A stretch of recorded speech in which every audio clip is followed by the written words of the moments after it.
Hey everyone, so today I'm back with a copy of Legend of Zelda that's not loading up on the NES. So, person that owns this one, they said that when they put it in the Nintendo, you just get absolutely no signs of life. So, I already took the game out of the shell. It's right here. And it looks pretty good. I did end up cleaning up the contacts before I started filming, so I figured, if all you gotta do is clean the contacts, it's gonna be kind of a boring video. But I'm still getting just a gray screen, so let me go ahead and throw that in Nintendo, and I'll show you what happens with that.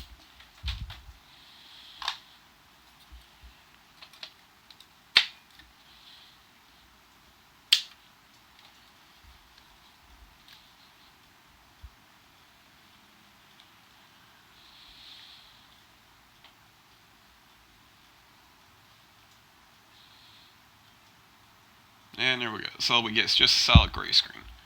So I already had the power on for a little while, so I'm just going to go ahead and feel some of the chips, see if they get hot, like the Panic Restaurant or the Darkwing Duck.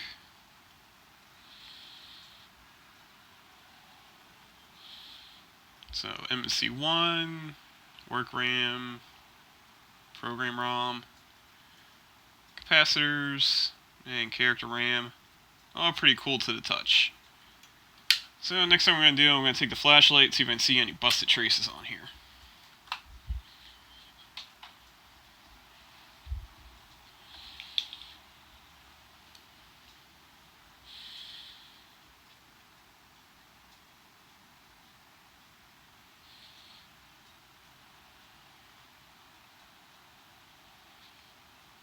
Okay, not really seeing anything over there.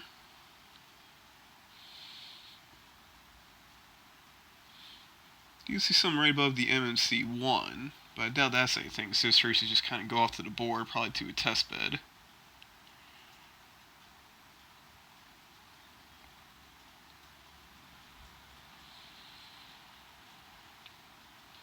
I think that mark's probably just something that snapped off when they severed the board. So I don't see anything over there.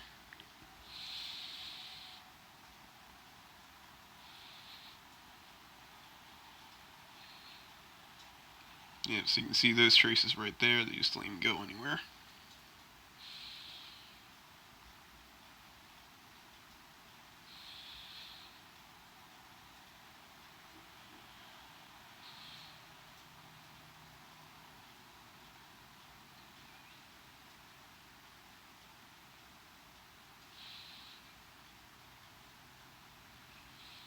Okay, I'm not seeing any broken traces in the usual spots. Usually you'll get them right down where it transitions from the cart connector to the solder mask. These little traces right here where the cart shell actually clamps down on the circuit board.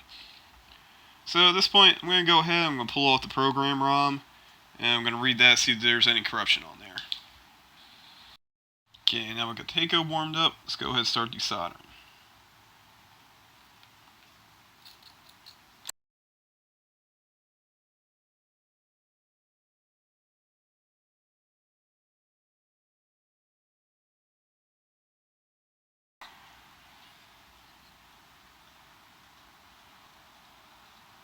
There you go, they all look pretty clean. Let's see how easily this one comes out.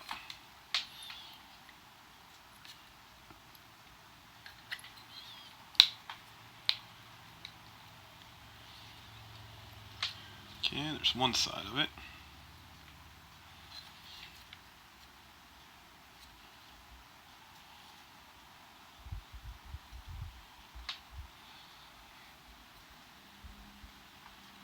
It really doesn't want to come out.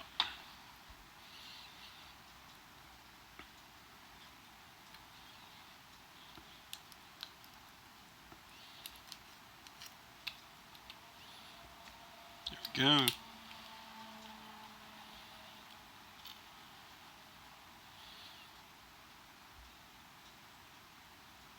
And there's removed ROM.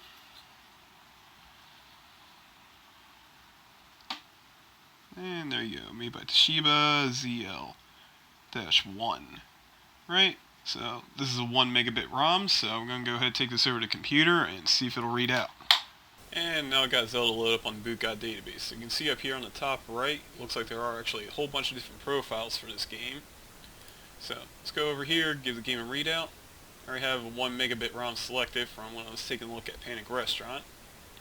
So let's see if we can read it.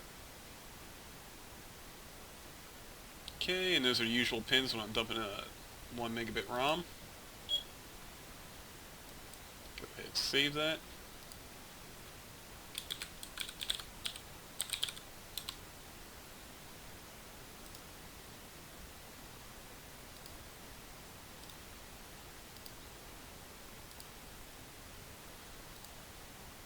And let's see what we got here.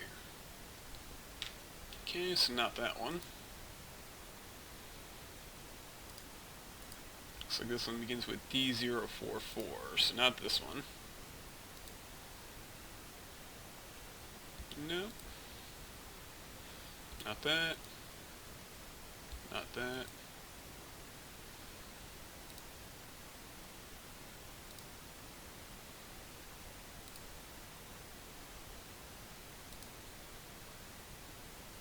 Okay, so it looks like it's probably going to be a bad program ROM because the CRC is not found in the bootgut database. And just to be 100% sure, let's go ahead and copy a header over from the original ROM.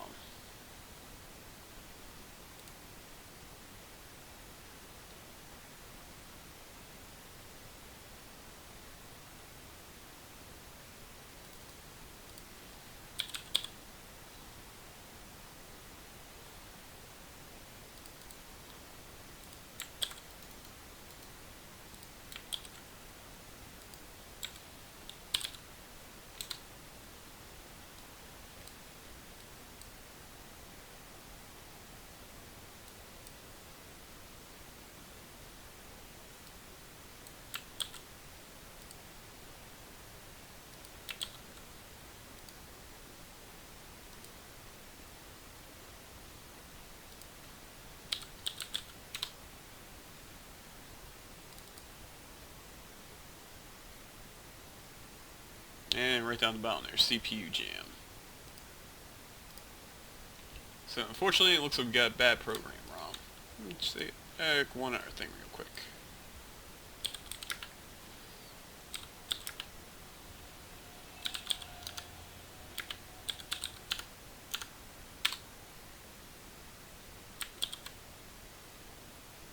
Okay, it's possible that it's just another revision of the ROM. So it looks like there's a lot of F's in there.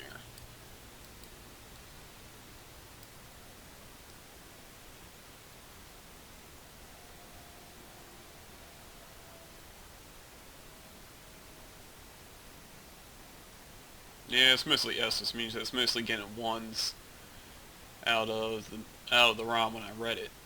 So it looks like we got another bad program ROM. So at this point, I'm going to go ahead and contact the owner, see if he wants me to replace it with an EEPROM. I could also turn in like a Zelda Outlands card if he wants that. So I'll check back with you once I hear from him. So I heard back from the owner of the cartridge, and he said what he'd like me to do is go ahead and turn into a copy of Zelda Outlands. So I'm going to go ahead and show you which one he wants. So there are two ones that you can get. There's the original one that you can get off of ROM hacking. Title screen looks like this. And then there's another one with an alternate title screen. Looks like this. It's just the Master Sword against a green background. It's supposed to be in Lost Woods. So he said he wants to go ahead and do this title screen. So that's the one that we're going to use. So I'm going to come over here to my programming device. And I got some of my chip, which I'm going to be using an MX1000.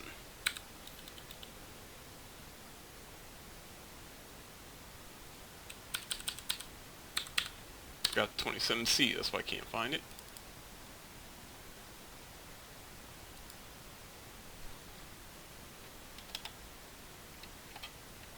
Insert that in the programmer. Legs seem like they're a bit crooked. There we go. And now I got to load a file. So we're going to do the alternate title screen. Hit auto.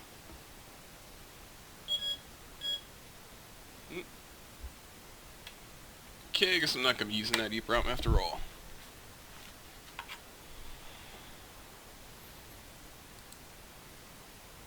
Okay, so this is going to be an SST 27 SF010.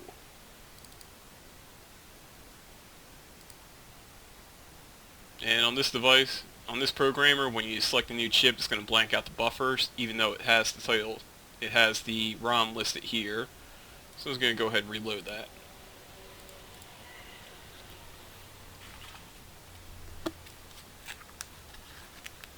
So now throw the new ROM in the programmer, and we'll see if we can rate that one.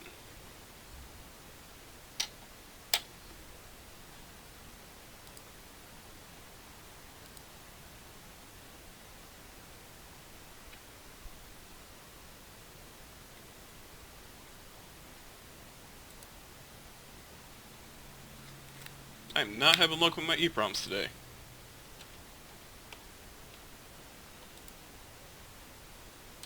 Okay, I tried moving that one around the socket a little bit, but still not recognizing that pin.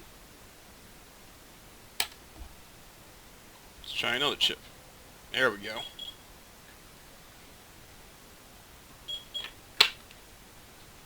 Alright, so then we got that one programmed and verified. Let's go back over to the bench and get it soldered into the board. So now I got the ROM program, time to go ahead and start putting in the board. So I went ahead and did a test fit just to make sure all the pins would fit in. Didn't need to bend them out at all. And since this is 1 megabit EEPROM, so we only need to do a few pins. So gotta do 1 and 2 over here.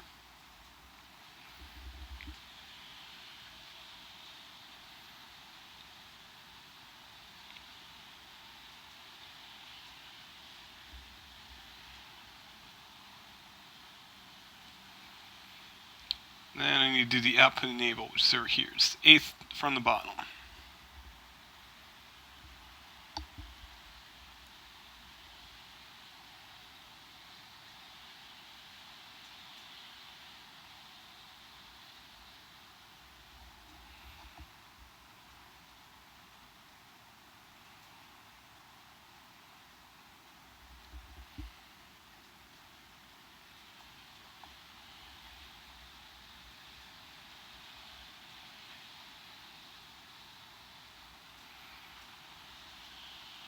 Okay, this is going to be the program supply, which I'm just going to link up to a 5-volt rail. This is your data line 16, or address line 16.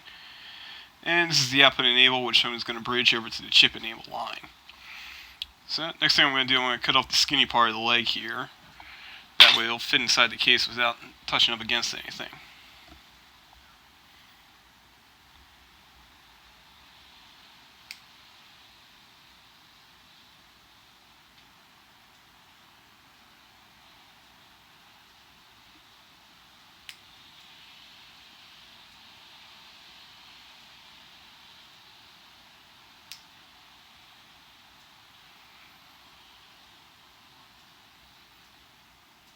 There you go, so I'll solder this into the board, and then I'll get some wires run off for the mismatch pins.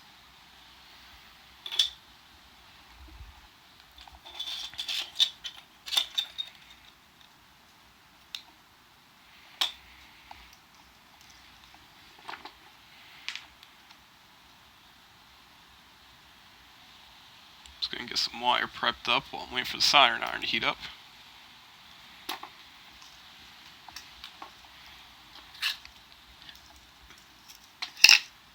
So for the output enable, I'm just going to run a wire right through the same holes to chip enable. Then I can just kind of bend it over. Maybe. This wire is a bit thick.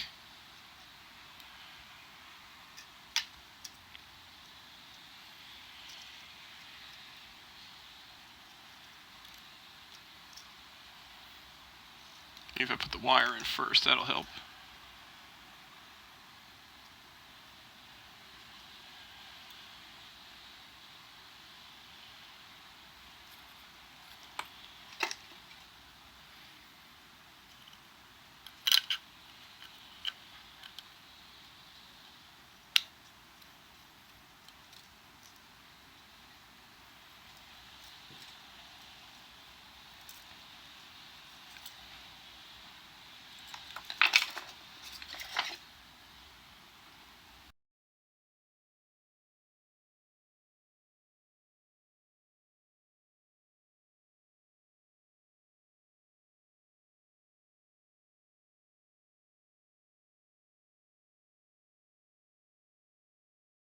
Right, now I'm going to put some flux in all the legs and start getting these wires matched up.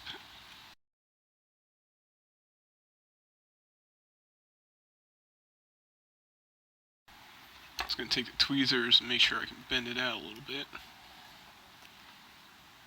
go. No, it's definitely not going to touch the other pin right there.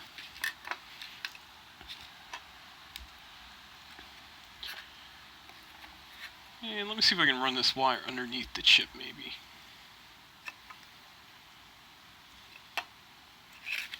Never tried this before.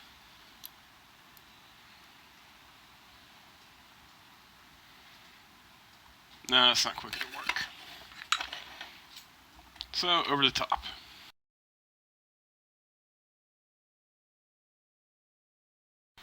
And I'm going to see about grabbing a component leg and just solder it between that capacitor right there and the VPP pin.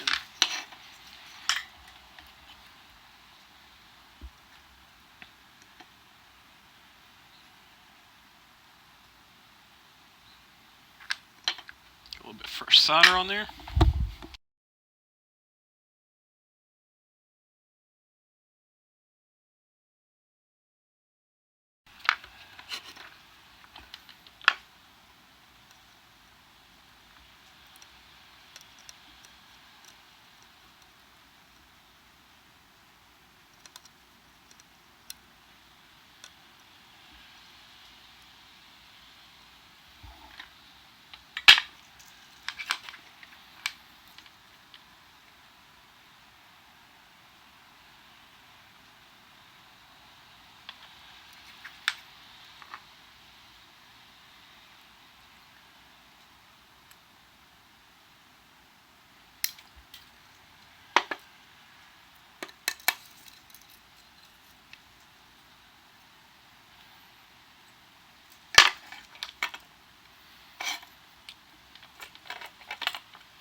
Alright, there we go.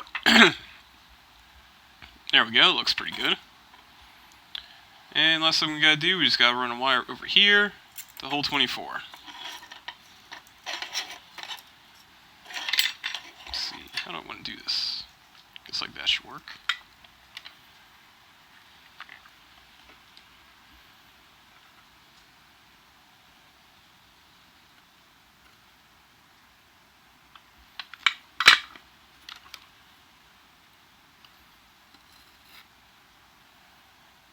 And it looks like I accidentally bridged it to the VCC pin on the SRAM.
There we go.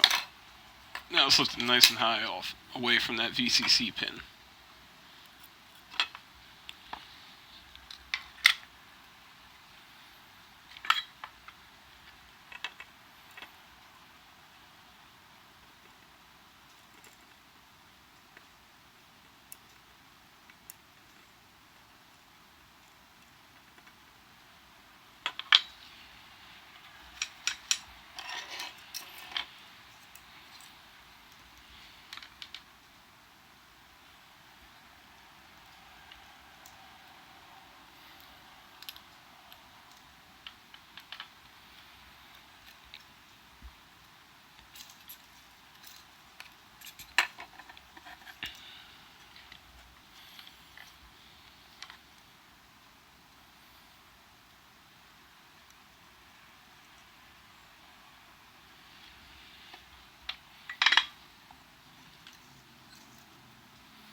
right about there should do it.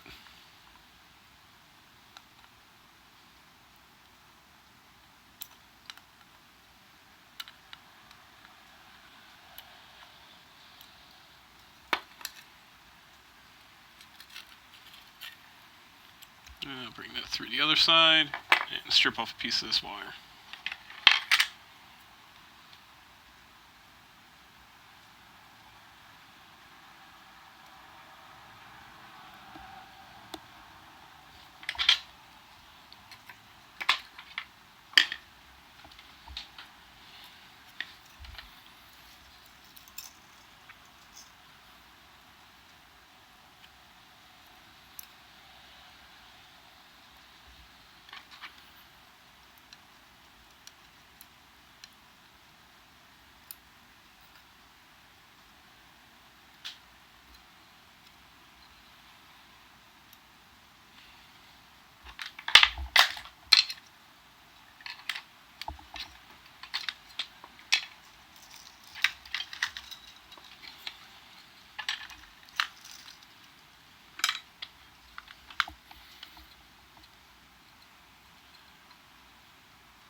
And just give it a quick look over. Okay, it looks good. Let's test it out.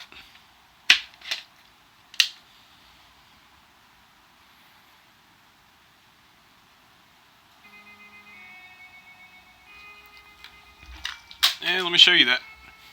And here we go. I got the completed board right here. So over here you can see that little component leg that's soldered onto the VPP pin. Then you got the wire that comes over here to A16. It runs down through to the other side of the board. And right here we got the wire that I jumped from the chip enable pin to the output enable pin. The reason I did this, I think I mentioned in one of my other videos, but the way a repro manual normally says to do is just link this to ground. Well, that's going to always have the output enable active. So what you can do is you just kind of piggyback off the chip enable line, since that's what the mapper chip is going to use to switch between the SRAM and the ROM. And let me go ahead and throw that in, and I'll show you the title screen.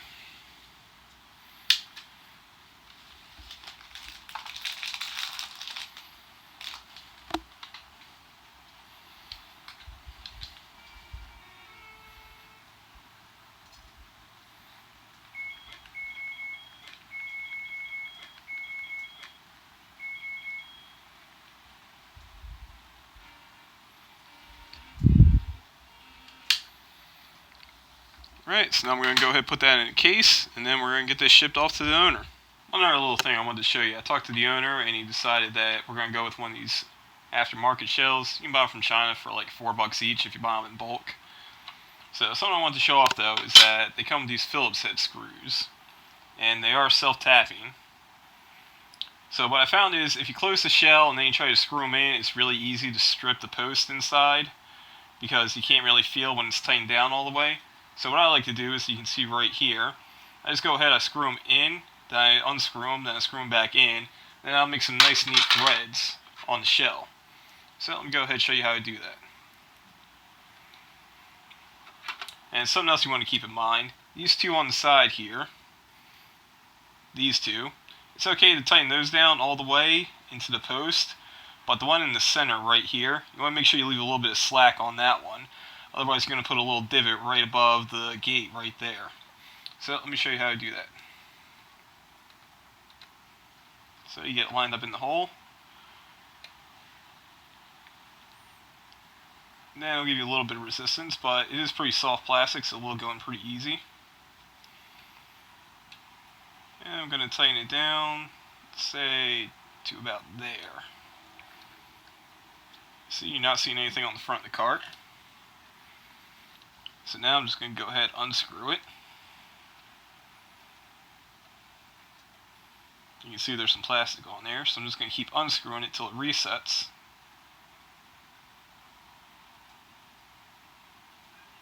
And there you go. Now I'm going to put it back in. Now it's going in a heck of a lot easier.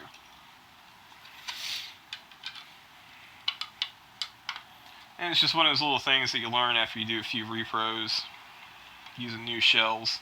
So I do have to put the back label on it. I got a few of those printed out. And I'm waiting on the new label to come in for this one. So in the meantime, it's just going to sit right there for right now. And then I'll show you that once I get the new label. And I'm back with the finished cart. So the owner of this one, he actually decided to just buy another copy. He asked me to use the original gold shell for Legend of Zelda to do Outlands. So I went ahead, peeled off the label, put a new one on there. You can see, I think it looks pretty nice. Got the Master Sword right there in the Lost Woods. And let me show you running on the NES.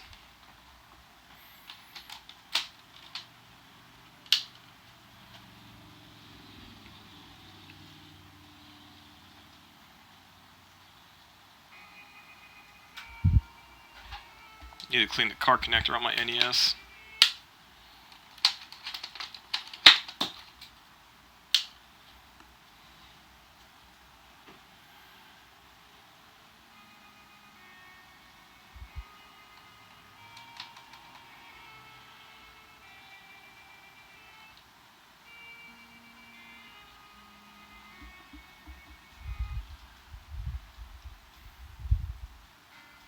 And game saves, still got the sword.